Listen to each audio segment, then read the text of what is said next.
12-year-old, my father, who was active in Jewish welfare and relief at the time, took me down to Princes Pier to meet some new arrivals from Hungary. I can remember going down to the wharf. My father had a piece of cardboard and he held it up with their name on it, and he had found accommodation for them before they came. My grandfather, Norman Finks, went down to the docks in the 40s and 50s with Leo Fink in trucks to pick people off the boats, give them a meal, give them something in their pocket, and at best, if they could, give them a job. When we came here, the first one that we turned to was Jewish welfare. These are people who've come with nothing, who need to be settled into a foreign country. They don't have a language, they don't have a culture, but they have one thing in common with us. We're all Jewish, so we work with one another. What's striking is the general gratitude that people have for receiving something from their community. I met Fanny Bachman, as she was called, well over 60 years ago.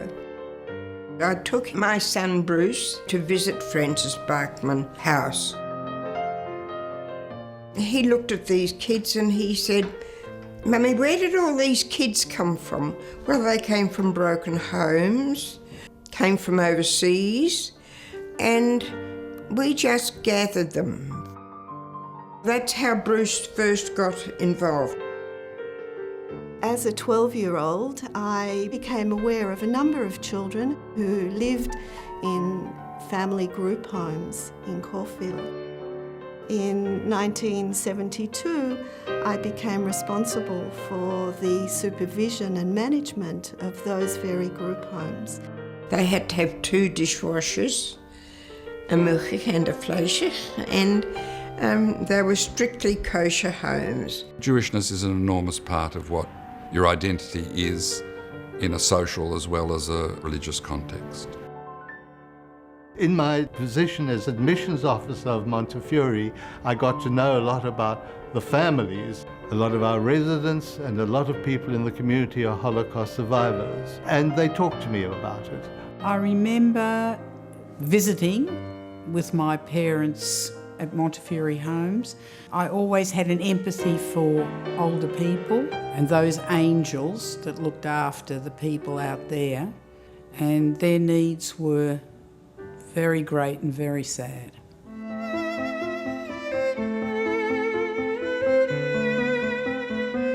It was a time of growth and development, a very exciting time at then Jewish Welfare, under the visionary leadership of Walter Lippmann. He regarded my dad as his teacher.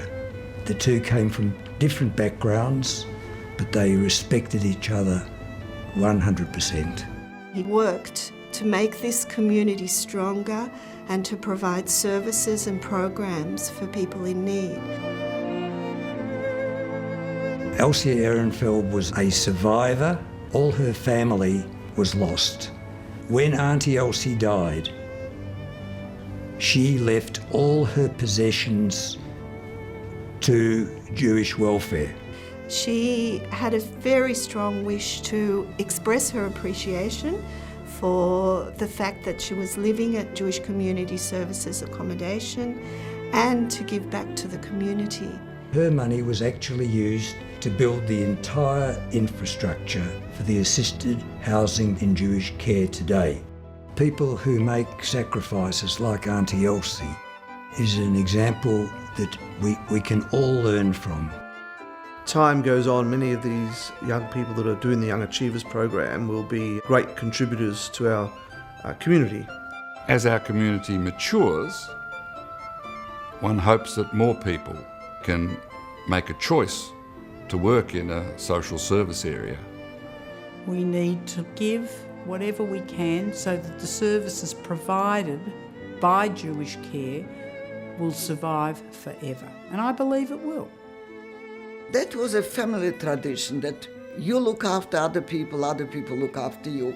The community must realise that without them, Jewish Care can't go on and provide what old people and disabled people deserve. What young people learn at home is what's going to determine that we continue to have a lot of people that will help assist Jewish Care into the future. It makes me very emotional to think that my father would be proud of the tradition that I'm continuing. And of recent years, my daughter has joined the committee. My children and my grandchildren now have learnt about the importance of caring and of the Jewish community from the examples that my wife and I have set. You have to put something in to get something back. If we have a forest, we have to look after the trees.